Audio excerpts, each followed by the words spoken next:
Steelers by the Lake podcast. My name is James Strong, joined once again by my co-host Cody Tanner. Cody, how you doing this fine Monday evening? James, it's Monday. Nice, relaxing weekend back in Texas. Unfortunately, didn't get to go travel anywhere this weekend. We'll see what happens next weekend. With that being said, it was a good time. James, how are you doing on this fine Monday evening? Doing good, man. Doing good. Nice, relaxing weekend. And work wasn't too bad today, so we'll take it. It's a win. Absolutely. You had what route did you go on today? I was on Bob's Monday, so I was in Cleveland. Ooh, nasty Cleveland.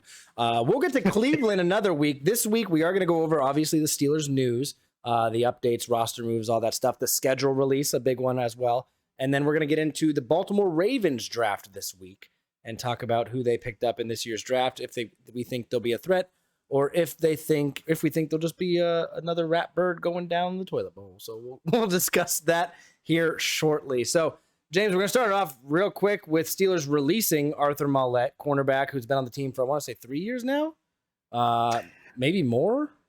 2 years, 3 years. I don't know. I feel like it might only be 2 years. Yeah, it's somewhere in there. 3 years ago, we still had Mike Hilton, I think. But True. Regardless, Arthur Maulet was a pretty solid player as far as his against the run performance and getting after the quarterback. He was good at getting pressure. Kind of not that great covering receivers, which is really the primary job of a cornerback. Shocking. Nickel corner, you do need to have some ability as far as stopping the run too. So we'll see what Pittsburgh decides to do with that. Omar Khan indicated his confidence in both the newly signed Chandon Sullivan and Duke Dawson, former second-round pick, only from about 3 years ago, who's also on the roster. But before we get too far into today's show, I do want to give a shout-out. We had another new 5-star review, this one coming from the handle Gabacho70. I said, I really like this guy's podcast. They were pretty on point with the draft picks. Go Steelers. Much love from Cali. So now we've got a name with some of our California downloads. You guys are always in the top 5 as far as our most downloaded states. There's always big rumors that there's a lot of Steelers fans in California, and you guys are living proof. So really appreciate the 5-star review and appreciate you guys listening as well. Absolutely. Now going back to the cornerback discussion, we did sign rookie cornerback Corey Trice. He did sign his rookie deal, so we have that guy under contract. We also had 3 other rookie deals signed with Spencer Anderson, Nick Herbig, the brother of the other Herbig on the team. Now I forgot his name, and I said it last week. Nate and Nick Herbig. And then Darnell Washington, the big tight end, also signed their rookie deal. So those guys are all set in stone, ready to start practice as soon as OTAs and training camp come around. So ready for that. Pretty common that guys start signing their deals when they come in for the rookie mini camp. So we'll see how long it takes for the final 3 to sign. It might be tricky with Joey Porter Jr., being that he was the number 32 pick, but he's technically a second-round pick. So I don't think that'll affect it. I think so. I think how the NFL handled that, because there's certain parameters in place for those like positions. I think they just scrapped that 32nd pick like it didn't exist, and that was technically treated as the 33rd financially and second round, first round, whatever. Yeah. I think it's still treated the same way. Yeah. So, thanks Miami. I think. Thanks, Miami. Yeah. So we'll see how that all goes. Probably Keanu Benton signs next, and then we'll see about the other 2. But I wouldn't stress about it unless something happens where it drags on for a couple months before they sign. But typically, not the case. So before we get too far into any of the other news, finally we have the schedule release for the upcoming season. And Pittsburgh finally gets a home opener week 1 for the first time in 8 years. Yeah, it's been a wild week 1. Sunday, September 10th, a 1 o'clock game, excuse me. I'd say 12 o'clock now because I'm in Texas. But a 1 o'clock game home against the San Francisco 49ers. How their quarterback situation is going to be. It's going to be our first time going up against Christian McCaffrey in a while, now that he's on the team. Going to be a fun game. I'm worried, and I think it's going to be a great test to start the season. Obviously, we don't have the preseason schedule yet, but I think it'll be a great... No, we do. I lied. At least we have one game against the Buffalo Bills that I can see right here. Yeah. But it's going to be a test about how we can handle a massive, top 2 tight end in the league with George Kittle. So, it's the road to the Super Bowl for Pittsburgh goes through Kansas City. Can we handle George Kittle? Are we going to be able to handle, Travis Kelce if we ever get to that point in the playoffs? Yeah, very important to see. So it is a good measuring stick. Also, this is a great measuring stick for the rookie. If Broderick Jones starts week 1, he'll have Nick Bosa right out of the gate. But what I'm most excited to see there is Nick Bosa trying to take the edge on Broderick Jones and Darnell Washington planting him on his butt, because it's going to happen, man. Yep. Darnell's going to plant him at least once in that game, and I can't wait to see it happen. But exciting, tough matchup week 1 again. After the last 2 seasons, we had the Bengals and the Bills in week 1 and upset both of them after being heavy underdogs. It'd be interesting to see where the line shows up on this. Is Pittsburgh the underdog? Is Pittsburgh the favorite? Is it a push? Who knows? But on paper, the Niners were the better team last year. Pittsburgh's made a lot of moves to improve their team from last season, so I think they got a chance. Yes, they but have. week 2 gets into that rivalry with the Cleveland Browns, getting it started week 2. Not uncommon. We play the Browns pretty early in the season. Every time. Most years, I think. Yep. Yeah. It is a first primetime game out of 4 on the year. It is a Monday night game on ABC. It's an 8:15 kickoff. So that'll be a good first division game there. Deshaun Watson having his first full offseason with the Browns. We're going to see what he can do. Cleveland also, I think they got some weapons in the draft. Again, we'll get to them in a couple weeks, potentially next week, or the Bengals. We'll see how that goes. Las Vegas week 3 at Las Vegas on a Sunday night primetime game. So 2 primetimes in a row, short week going into Vegas. Remember, players, we're here for football, not here for poker or any of the other crazy things that you can do in Vegas. Yeah. Don't place any bets while you're there, please. Please don't. Please don't. But that'll be a good game as well. Vegas, I don't even know who their quarterback's going to be now that Derek Carr is not in the building. I can't remember who. Isn't it Jimmy G there now? It is Jimmy G. You are correct. Yeah. So Jimmy Garoppolo, not scared. So, not at all. No, Jimmy's one of those middle of the road quarterbacks. So unless he pulls an elite performance out of his behind, I wouldn't worry about him too much. Now, if there's a modeling contest while they're in town, then we might be. He could probably win. That's fair. Yeah. It's fair. He is that dude, but otherwise not so worried about him. Week 4, we get the Houston Texans in Houston. That's fine. Yeah, that's fine. I like that. So. Who knows? Maybe I'll go to that game. Maybe I'll just. Yeah, how far is Houston from you? It's like a 3.5 hour drive. That's not too bad. Nah, it's not bad. It's roughly from like Princeton, West Virginia to Pigeon Forge, Tennessee. That's roughly about the same distance. So, anyways, in Houston isn't that great. You might be able to get the tickets kind of cheap, buddy. Well, tickets right here say as low as $107 compared to the tickets at Vegas, $405. So that's a decent difference. Cheaper. And then the following week, Sunday, October 8th, we do play Baltimore home at in Pittsburgh at another 1:00 kickoff, and then we enter our bye week. But again, this will be. I actually like this bye week placement. I wish it was a little bit more towards the middle of the season, but quite frankly, I feel that Pittsburgh's always had kind of late bye weeks, and you typically see a rough start up and down, and then after the bye week, they typically get it rolling really well. We saw that last year like crazy. They won like 7 of their last 8 games. So I think this bye week after a division rival, a good team in Baltimore, is going to really help us, because then we go on a little bit of a push after that, James. It gets pretty intense there. Yeah, and I'm actually a huge fan of the placement of this bye week. Typically, I'm like you. I like it to be as close to the middle of the season as possible, which is exactly where we got it last year. Yep. 8 games before, 9 after, right smack in the middle of the season.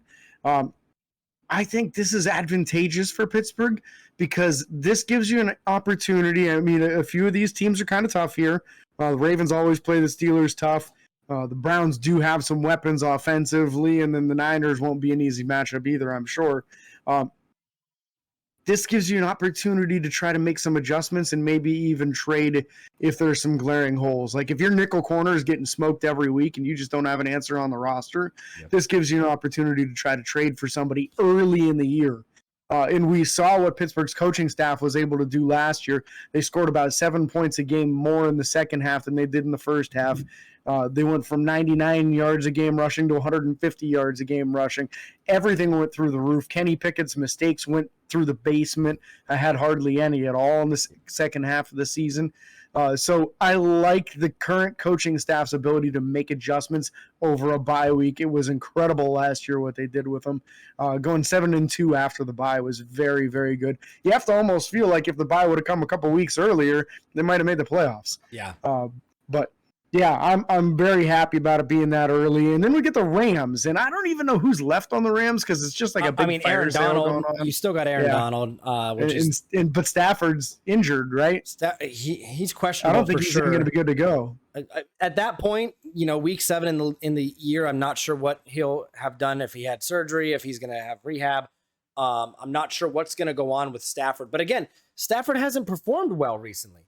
For a while, it looked like the Rams won that trade with Detroit, but then Jared Goff came out of nowhere last year and blew up the stat line and started leading these teams to victory. So I don't know what's going on with the Rams. All I know is Aaron Donald's still a threat, but again, going up against this new front that we have, it's going to be interesting. It's going to be interesting to see what happens. And then after that, we go and we have a home game against Jacksonville in the following week, which Jacksonville again with Trevor Lawrence.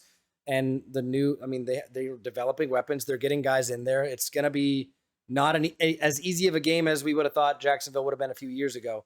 That's a team on the rise, man. That's a team on the rise, and he's no joke. So that's a really talented quarterback. And then the following week, Tennessee's kind of a team on the decline. Yeah, 100%. So we'll see what they are at that stage in the season. But you better be ready for the ball to be run your way 100 times because that's what they're going to do. Yeah, King Henry all day. And I do think that Pittsburgh's run defense is going to be a lot more stout this year than it was previously. 100%. I will not be surprised if at this point Derrick Henry is injured. I think that Tennessee is going to overuse him with the fact I was thinking the same thing. I'm not going to be surprised if Derrick Henry's hurt. They're going to overuse him in the first, 3, 4, 5, 6, whatever weeks you want to look at. And then you're going to have to rely on whether it's Ryan Tannehill. There's talks about them releasing Malik Willis already in his second year because of how poorly that went. I tried to warn people. Whatever. You don't know what's going to happen. So Tennessee should, and it's a primetime game, which is hilarious. So we'll see what happens on Thursday night against Tennessee, a short week for them. Maybe that's what they were like. We need to give Tennessee a break. They're going to have a short week and Pittsburgh's not going to be able to plan well. I don't know. We'll see what happens. And then the following week is going to be interesting in my opinion. Yeah. I'd love to see that matchup. What matchup? Against Green Bay. Oh yeah. Okay. I was just curious. I'm like, we're going to see it. We're going to see it Sunday, November.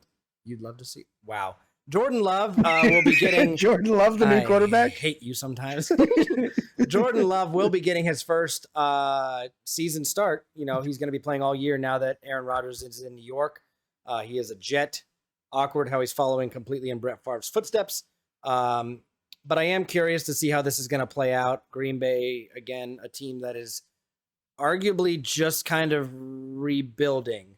I don't want to say they're on the decline. I don't want to say they're on the rise. A lot of it really depends on Jordan Love's play, but we'll see what happens. We follow that week with a game in Cleveland, playing them for the second time in the year. So the first team we play twice in the division. Interesting to see what happens there. Again, Deshaun Watson and all the weapons that he has. We'll see what they can do. And then we play the Bengals for the first time, James. Yeah, and I got a note real quick on that second matchup against the Browns there that we just talked about. Very interesting to see both of those games so early in the season.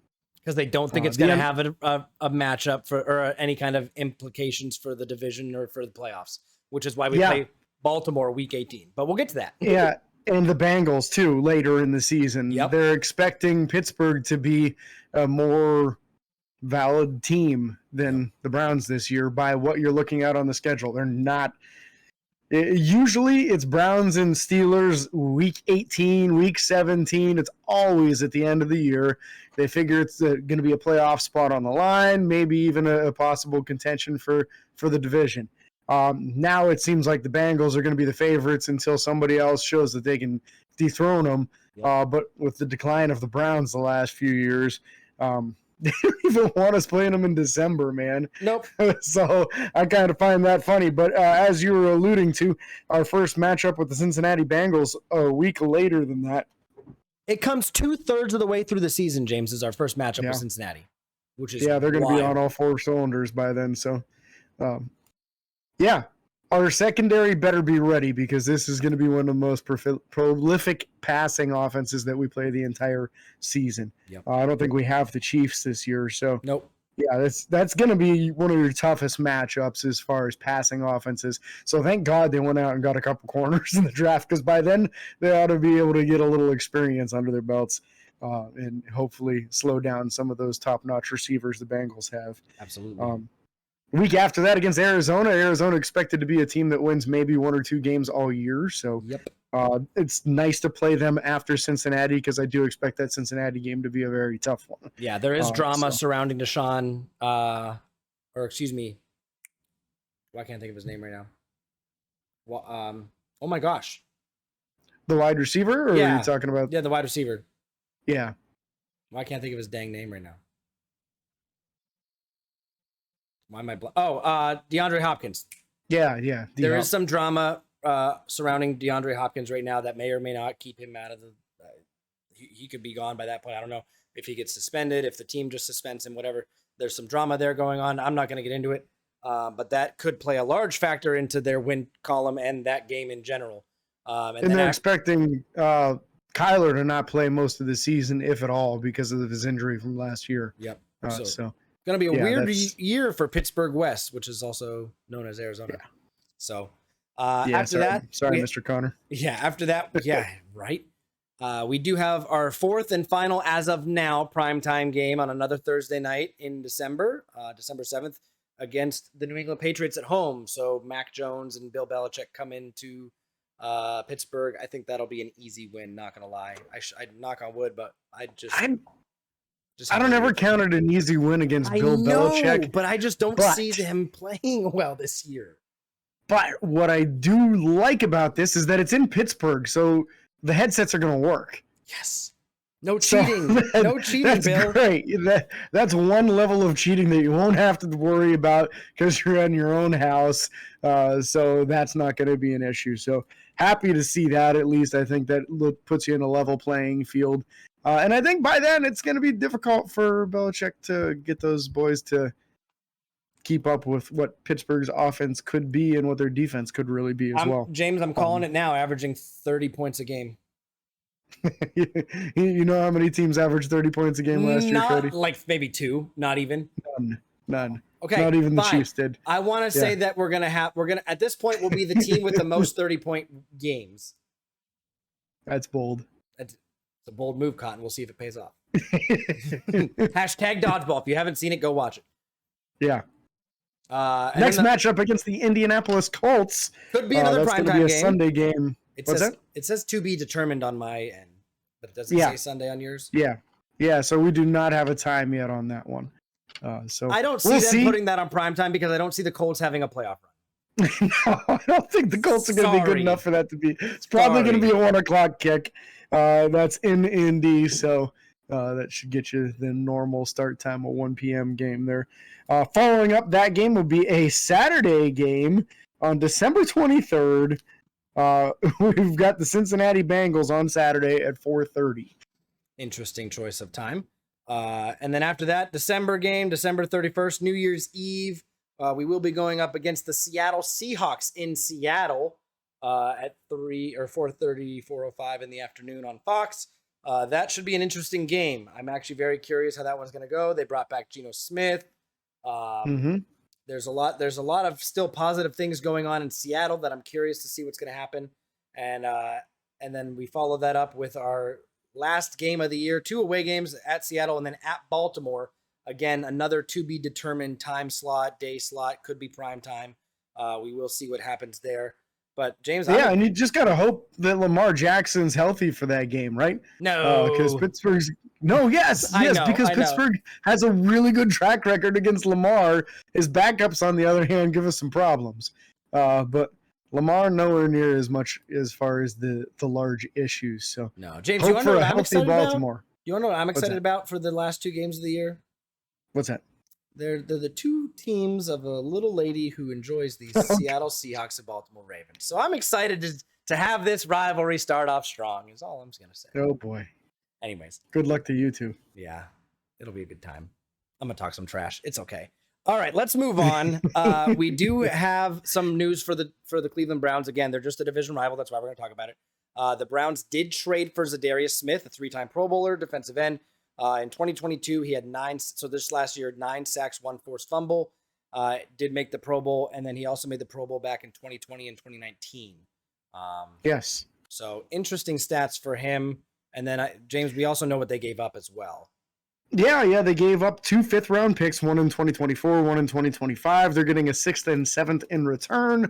So just a pick swap, really, which means this is kind of like a salary cap dump going on there, most likely. Yeah.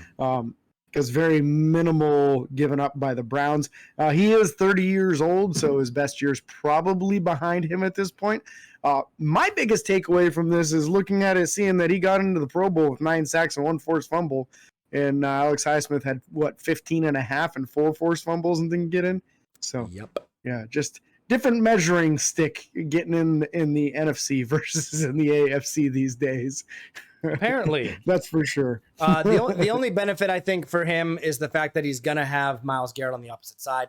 I think that does bode well for him, but we'll have to wait and see what happens. If there's any...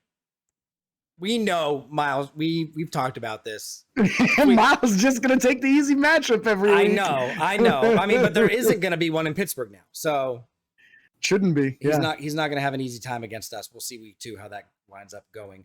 And then Steelers also signed a tryout running back from the tryouts they had, Alfonso Graham, who was an HBCU player, combine player. He ran a 4.56 40. He's 5'9", 185 pounds. Again, this Pittsburgh has an act, and I mean, started it all with the HBCU combine and the HBCU being present and being active in those universities, those historically black college universities. So Pittsburgh's doing like they always do. I'm here. Yeah. So Omar Khan was the only general manager from any team at the HBCU combine, and they brought 6 of those guys in for a tryout and signed one of them. So. Tremendous job. You like to see them really kind of searching in places that aren't as heavily scouted as normal. Pittsburgh even had a tryout in Mexico, a kicking tryout, and they brought a guy to the rookie mini camp that won that kicking tryout. So neat to see that they're really searching far and wide for any talent that they can find anywhere, really. And in a similar to that move, they then signed a former XFL cornerback by the name of Luke Barku. He's 6'1", 175. His rookie season was 2020, so he's been out of college football for a couple of years now, but got some experience in the XFL this season playing for Hines Ward. Down here in San Antonio. Yeah, another outside corner type. So we'll see how he does. Hopefully he gets an opportunity to play in some preseason games. We'll get a chance to get a look at him. Yeah. Staying on the defensive side of the ball, we also did invite linebacker Quan Alexander in for, I'm assuming, just like a discussion, talk about potentially working. It's a visit. Visit. I'm sure they do a lot of stuff with a visit. I wish they had more terminology there. More than likely, he goes through a physical. They may do some skill tests. And I'm sure a lot of it's just talking on those visits, I'm sure. Yeah, he played for the minimum last year, so if you're able to get him in for that or similar, I don't see why in the world you wouldn't do it. No. It's a highly athletic middle linebacker who's somebody that you could put in there on passing downs. So if he's able to be signed, if he's brought onto this team, then you've got somebody that's going to be a little bit more specialty to sit back there on your nickel and dime formations with 2 middle linebackers back there with Cole Holcomb. And I like it, man. I like it because that was the weakness right now is that you had Landon Roberts, who's kind of a run stuffer and thumper, Mark Robinson, kind of a thumper, and then Tanner Muse is a highly athletic backup linebacker, but he's a safety that converted the middle linebacker coming out of college. And honestly hasn't done anything in the NFL other than be good at special teams so far. Yeah. So you can't exactly expect him to be the guy that excels in those nickel situations. I think it would be an awesome move if they were able to bring him in, even if you're not planning on playing him all downs, just play him on pass likely downs until you can get something out of Mark Robinson or something develops from someone, or even you hang on to him the whole season. Who knows? But I like the opportunity. I'm excited about it, and I think if they sign him, it's a great signing. Yep. He's only 28. He's only 28. He's got a good 3 or 4 years left under his belt. If we get the best of those 2 or 1, whatever, I'll happily take that before he goes on to retire. And then in one final move before we talk Ravens draft here on this episode, Mason Rudolph was brought back and re-signed with Pittsburgh. I'm sure he's not happy about it. He wanted to probably get out. He realizes he's got nowhere to go right now. As far as he's fighting for a third string spot when last year he thought he was going to be the starter. So very unfortunate for his career. But you know what? It gives us a lot of security in the quarterback position, the quarterback room, whether Kenny goes down, knock on wood, whatever else could potentially happen this year. Mason Rudolph has had some starting experience, also getting knocked out against the Ravens. So good job, Mason, for coming back, and we'll see what you do in preseason, I guess. Yeah, I think this is a good sign for Mason. He's experienced. He's had some success in the NFL, not enough to take a starting job anywhere. But you know what? As far as a backup quarterback, you can do a heck of a lot worse than Mason Rudolph. Oh my gosh! So I think this really rounds out that quarterback room well, and now you don't worry about it. Going into the preseason, you were probably kind of worried who in the heck is going to be the number 3 quarterback. What happens if somebody goes down? Now you're not so concerned about it because you got a pretty deep room. So that takes all the pressure off of Tanner Morgan to be some superstar. Now, if he doesn't look that great, you can stash him on the practice squad and then try to develop him from there. Yeah, so now it's time to talk draft, James. We're going to talk over the Baltimore Ravens. We're going to discuss their draft, see how it went. And we'll start it off right here with round 1, pick number 22 overall. They went wide receiver. They went with the target for Lamar Jackson now that they brought him back, Zay Flowers.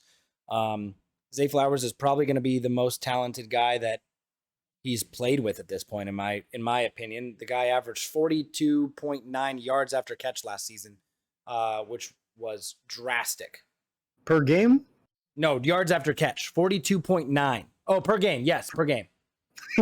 Yeah, not per catch. Not per catch. Catch would be pretty impressive. That'd be why he caught the ball. He caught the ball at the line of scrimmage and just ran every time.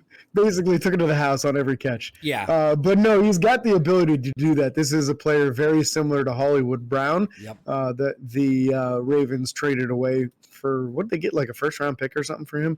I think they got some pretty good compensation for him when they traded him away. But Zay Flowers, a smaller guy. He's like 5'9", 5'10", 182 pounds, 4'4", 240-yard dash, so he is a quicker dude. Yep. So he might possess some issues as far as matchups, but he's not a 4-3 guy. So I think a lot of Pittsburgh's corners ought to be able to run with him. At least some of them should be able to run with him anyway. I don't know about all of them. Maybe not Levi Wallace, maybe not Patrick Peterson at 33 years old, but I think Joey Porter would probably be able to run with him just fine. So he's going to be an exciting player for Baltimore. And I think that was a pretty good pick because this year's draft class, as far as wide receivers, it was a lot of small, quick dudes. And some of the small dudes weren't even quick. So this was a good move for them because Lamar just needed some weapons, man. It's basically been him, tight ends, and running backs, and no receivers his entire career. So they needed to get him some weapons, and now he's got Odell too, right? So Odell, he still has the tight end Mark Andrews, which is phenomenal tight end, and Bateman. Yep. So this team is in all honesty, I think this team could very easily rival Cincinnati with the number 1 threat in the division. In my opinion, depending on how well they play and move together. Because, I mean, even when we look at the next draft pick, James, they didn't draft again until the 3rd round at number 86 was a guy that we wanted to draft for Pittsburgh, Trenton Simpson, linebacker out of Clemson. This was a guy that me and you were very, very high on in the draft. If Pittsburgh got a chance to get him, that would have been amazing. I think they drafted him 2 picks before us or something stupid. And I was like, oh, dang. But this is one of 11 guys last year in college football that's had at least 200 snaps at inside linebacker, 200 snaps at outside linebacker, and 100 snaps at cornerback. James, cornerback. Now, again, he was probably playing cornerback in a position against a tight end or a slower guy, whatever. He wasn't going up against, Zay Flowers or anything. But again, this is a highly athletic player. And they already have Patrick Queen at middle linebacker. This is a guy that could really, really solidify their interior defense. I mean, we probably haven't seen a defensive linebacker crew like this with the Ravens since they had Ray Lewis and Terrell Suggs. So yeah, this is probably easily the best linebacking crew they've had now, just with the addition of Trenton Simpson. Yeah, and it seems as though this is a move to replace Patrick Queen long term, because more than likely they just decided to not do the 5th-year option on Patrick Queen. Yep. And they traded for Roquan Smith. Roquan Smith had himself one hell of a year last year. So you feel like this is probably going to be a running mate for Roquan Smith. And as long as he doesn't have to get forced onto the field right away, give him some time to learn. It's a high ceiling guy. Very high ceiling. That athleticism, that size, he could make some big splashes, but he's not like super polished. As you were reading about all the different positions that he played, that means he never got a chance to really master the linebacker position, which is exactly why he lasted into the 3rd round. Because honestly, if he was a more polished guy, he would have gone in the middle or upper 1st round, because his athleticism and size is exactly what you're looking for. So I think that was a really solid pick for them. Is at least a high ceiling kind of guy. We'll see what he ends up being. But day one, he should be a stud on special teams on kick coverage. Yeah. Yeah. James, want to go over the number 124th overall guy, round 4? Yeah, so they went with an edge player from Ole Miss, Tavis Robinson. Honestly, not somebody that came across my radar much in the pre-draft process at all. So I don't have a ton on him as far as his college production or any of that. But edge player, I think he's going to be more of a depth than anything else, because they have some starters already entrenched there.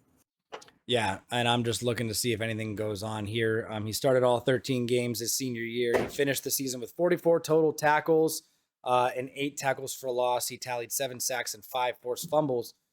So interesting there. He looks like he's a guy that can get some speed off the edge. He's 6'6", 265. So a big boy, gonna really potentially, depending on his strength and everything else, could really make us have to double team him or something off the edge, depending. I'm not on the left side, to clarify, by any means. But we'll see what happens with that moving forward. And again, we don't even know if he's going to start or get how much playing time he's going to get this year with the Ravens. And then 5th round, number 157 overall, they drafted a cornerback out of Stanford, Caillou Blue Kelly. The Ravens waited until the 5th round to address their most glaring need, which I think is hilarious, drafting a cornerback. Again, he's probably going to start opposite of Marlon Humphrey. Other than that, the guy allowed 12 completions on 31 targets last season, which was 2nd best among his Pac-12 division. So his father played for the Bucks, and I believe won a Super Bowl with them as well. Yeah, good tape on Caillou Blue Kelly. When he came to the combine, it was kind of pedestrian. I want to say he was like a 4.53 guy. None of his numbers really jumped out as super impressive. None of them were bad, just kind of middle of the road type thing. But he does seem to be somebody who could be a competent starter for you. So I think that's a good selection as far as quality of player. Not a high ceiling, I don't think, on this guy. No. But I think it's at least a moderately high floor. So I think your floor is somebody that could be a competent starter or number 2 corner. Solid. Round 6, James.